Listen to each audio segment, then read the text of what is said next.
Love, exciting and new. Hello, Hannah Waddingham here. Have you seen the fabulous new Sun Princess? World-class entertainment, exceptional dining, and the greatest pizza ever. It's a love. Don't miss our Come Aboard sale with up to 40% off and free room upgrades. Visit princess.com or call your travel advisor to book. Princess Cruises. Terms and restrictions apply. Offer ends 2/28/25. Ships of Bermudan and British Registry.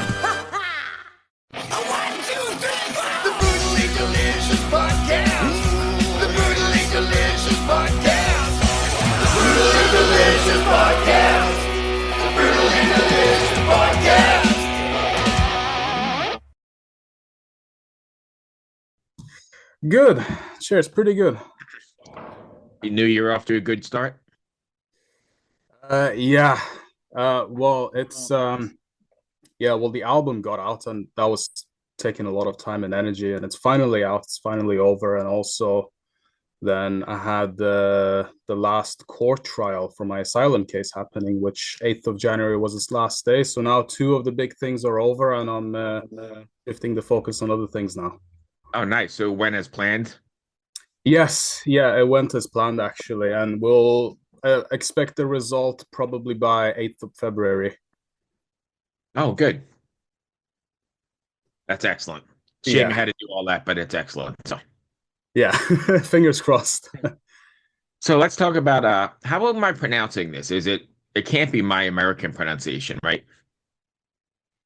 Is it Kaaboos? It's in Persian we pronounce it like Kaaboos. Okay, so I wasn't terribly off No, it was good for yeah. for an American. Yeah. Hey, so now that Anti-Cosmic Rebellion is out, and you said it's a relief to have it gone, how do you feel about it? What's been the response to it so far? Well, the response has been really good, and you know, this has been something that I've been working on for a while. This is actually the second time that I plan to release an album. So basically around when the single Leviathan came out and the EP, I was actually planning on putting some of the work that I've done so far into an album, because I already had enough material to actually construct an album back then. And we were planning to have it released by spring 23. But then everything with my asylum case happened, and of course I was at some points trying to be careful of my activities as well, because now I was under watch list. And Right, a target.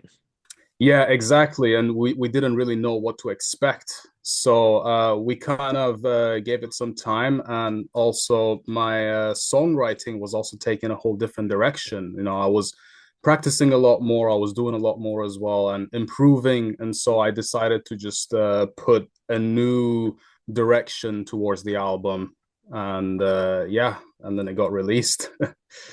Did you ever feel you had to censor your maybe even your lyrics because you had that target on your back? No, not really, actually. I mean, when I write, it's always good to know that when you write or when you produce or create, it's always in a safe space. So the first step, there's never, I always express things how I want to express them for myself. But and when it comes to publishing as well, it's again, I have been trying to take a bit of a more careful approach, but it's not really something to be done carefully, you know. And especially since all of these things happened to me since the release of Leviathan and the start of Kaaboos, you know, this has all been just fuel for me to do this thing even more and just go after it. So I don't really see no, I don't think I'll ever see myself censoring what I want to say really at any point. So no matter what I was just curious because, you know, if you have that you know, microscope on you, I didn't know if you were worried about like, hey, I'm going to piss somebody. Well, you're going to piss somebody off with metal anyway, I guess. But you know what I'm saying? The higher ups. Sure. Yeah. Well, I mean, the thing is that once you're in the once you're a target, then you're kind of a target. If you just say fuck off to the Islamic regime, or if you write an entire book criticizing everything, it's still, I think the consequences are still the same. And in some senses, it's kind of like, okay, well, I can just go full force now, anyways. Right. But So actually, maybe the opposite, liberating. yes, exactly. Yeah, we're just really hoping for a positive outcome because besides that, there isn't really any other option. Excellent. How cathartic was it writing this record? What do you mean by that? Sorry, hold on one second. Yeah. So how obviously you poured all of your emotions and everything that has been building. What is going on here? Sorry, my dogs barked and then everything went crazy. No problem. How is it you put everything you have into it and it's kind of do you find it like a release getting all those emotions out in this, heavier kind of stuff? Yeah, absolutely. I think, well, when the writing process goes on, it's like again, it's very internalized. I rarely share my material with people as well. So most of the thing that I do is for me, and like it's like I'm the only one who knows what's going on, how to direct it, and like the things that I'm saying and stuff. So it's like the collective work then suddenly goes out for other people to hear it as well. So of course it's a relief as well, and also like the fact that I'm not really holding all of this to myself anymore. It's just out there and people can read and like listen to it and like take it in, and also musically as well. Um, and yeah, it's always like that, and it's just great. Right now, I've shifted my focus to the next Kaaboos album, and it's so far it's been sounding quite different and actually quite a bit more aggressive. Oh wow. And yeah, I'm actually really looking forward to constructing these together. But again, I'm just gonna spend time to just narrow down the path and the direction which the sound is going towards, and then I'm just gonna work along there. I know you said you internalize them then, so it's an internal kind of thing. Do you ever feel like you put too much of yourself in these songs? Um, it really depends, but I think if that happens, then it's kind of I think that's kind of the point. I think music is a reflection of who you are as a person, your thoughts, your beliefs, your experiences, everything. I mean, these are all things that ultimately gets channeled through the music, whether intentionally or unintentionally. Right. So I think putting too much of someone into music is actually not a bad thing. It can be exhausting, but Right. again, it becomes a more accurate reflection of who the person is, what they're going through, and what their ideas are. So then how does that work out like later on when you play those songs live, right? Because they were like a time capsule of a certain, maybe an era you didn't want to remember or an incident you didn't want to remember. And now it becomes, one of the in your playlist or your arsenal for a live show. How do you play that every night and not get yourself back in that zone? Well, I mean, the music is played for the music itself. Ultimately, every song has its own sort of personal connection to, because every song can be different, every song sounds different, and also the theme and possibly even the intention behind writing every song is different as well. So it's more so like the background is everything is behind the reason to why like a work is done, but always like the work is always the work in itself. And if I'll be playing it live hopefully soon, then it'll like every time I play it as well, it's just feeling the essence of that one particular song that I play, especially when I play other people. Like I love to practice other riffs as well. Death is one of those bands that I really practice a lot on guitar, and Oh, it's really? always like, yeah, it's one of my all-time favorite bands, and I absolutely have so much respect for Chuck. And it's always like you play it and you just feel the essence of the song for what it is. Right. Okay. So one more on the songwriting, if you don't mind. Do you feel a sense of responsibility then to your fans to write a certain way or a certain topic or a certain message? No, never. I always write how I feel it's necessary to write, and I always portray what I feel like I need to portray. It's of course, uh, um, like feedback from fans is incredibly crucial to me.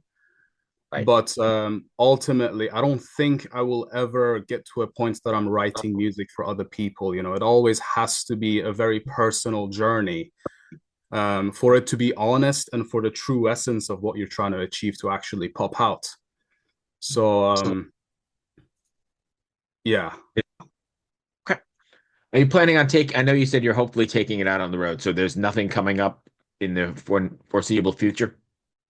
Not at the moment. We're planning on releasing the album on CDs, and we're going to do a little bit of, more promotion on that. And afterwards, I'm going to start reaching out to gather band members, and then we're going to go to rehearsals and then hopefully play live shows. But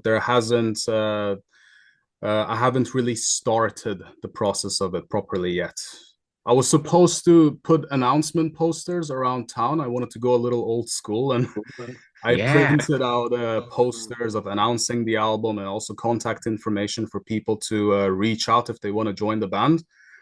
But apparently, the municipality in Drammen doesn't like having posters hung up, so they didn't give me a permit for it, and they said if you put something like this up, then you're gonna get in trouble. So Right. I have to figure out another way. Oh, that would have been really cool and old school. Yeah, I really wanted to do. I've thought about it for so long. Like as soon as the album's gonna come out, I'm just gonna like put out posters everywhere. Just print something out. But I guess the modern world doesn't really allow old school strategies like that anymore. Oh, are you gonna do videos at all? I know a lot of the new kind of business model is videos every couple months or something, or is that not a thing for you?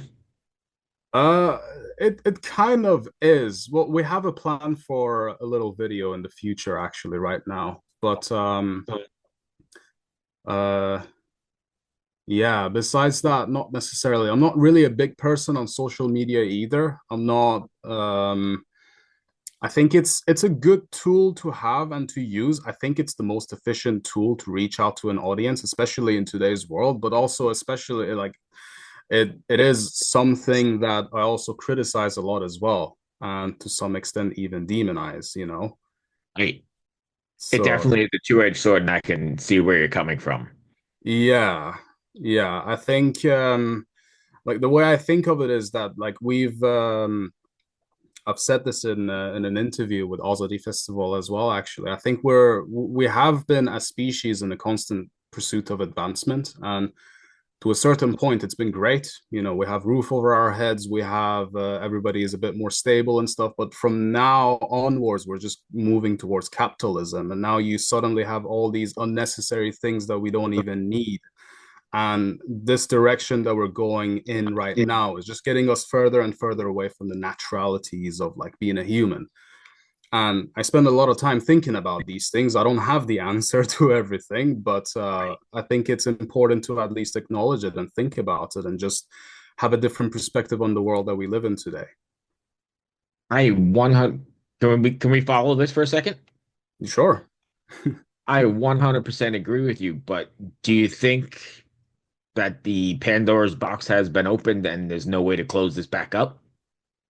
Uh, I hate to say this, but I think that's very likely. I mean, Right. the people that have influence on these things, or all these so-called powerful people that create these things in the first place, they'll always have the power and the ways to manipulate and influence people. I mean, social media is ultimately designed in a way that is very captive for a lot of people. Again, not for everyone. It can be a great tool to use, but then you have to look how the majority of people are treating a tool like this and what it's doing to us humans. Right. And yeah, I think for a very long time, those people will have the power to manipulate the large portion of the population. This episode is brought to you by Indeed. When your computer breaks, you don't wait for it to magically start working again. You fix the problem. So why wait to hire the people your company desperately needs? Use Indeed's sponsored jobs to hire top talent fast. And even better, you only pay for results. There's no need to wait. Speed up your hiring with a $75 sponsored job credit at Indeed.com/podcast. Terms and conditions apply. It's crazy how we got where we are. Yeah. So what is the what's next for you guys then? I know you said you're working on a new record. Is that sometime in 2025 or is that going to be further out?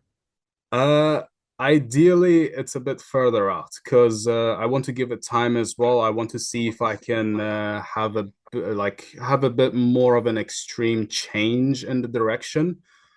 I fear if I release an album too soon, then it's going to be too similar to the first one. So I'm just trying to like work on it and just see what I can do with it and also just take it from there. Okay, let me go back for a second. You just mentioned something I was thinking about earlier. How do you, or obviously you spend some time then trying to make sure you don't write the previous record.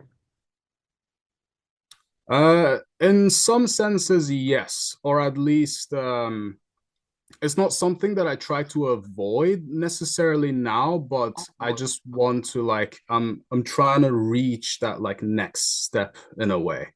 And it's just the process that I'm in right now.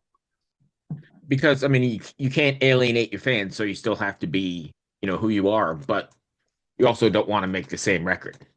Of course, yeah. I think it's also important to me to also like discover the new things within this journey and this path and also like try out a few things. I mean, I've only been playing guitar for the past about 4 years now, and I'm self-taught. There's still a lot of things that I've kind of learned the wrong way. There's a lot of things that I've sort of neglected in my journey, and like I'm just gonna take the time to then see again what those new doors have in them, and then just pick one of those doors and go towards it.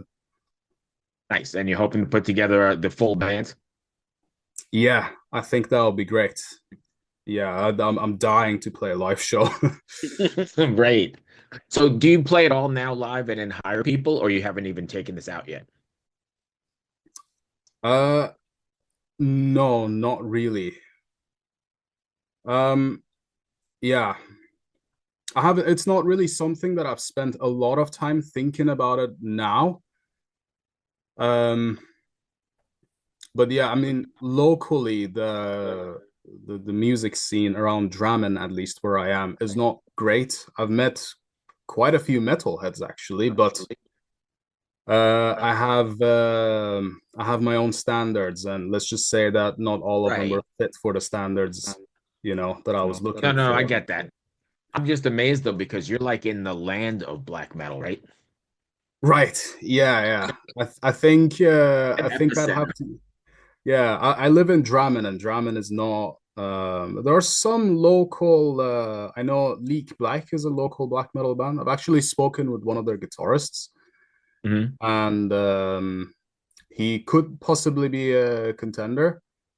And there's also another band called Uskal, a drum-and-bass death metal band. They're also pretty good bands actually. So mainly they're all very spread out. And of course, I have friends in Sandefjord as well. But it's just I need to gather people that is also most efficient for us to be able to just meet up and just practice and rehearse as much as we can. Because yeah, I think it'll.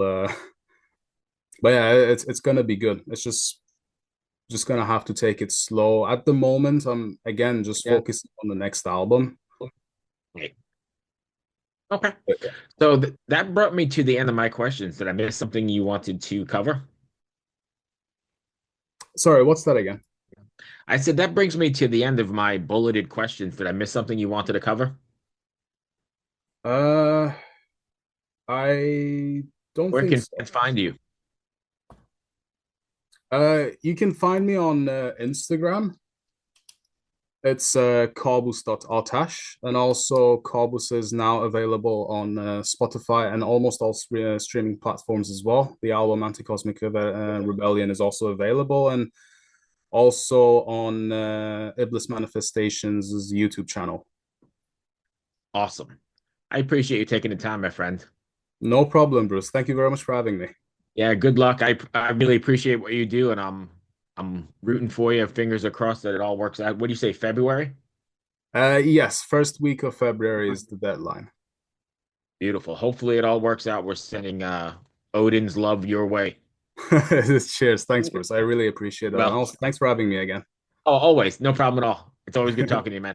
Cheers, you too, man. Cheers. Bye. Bye.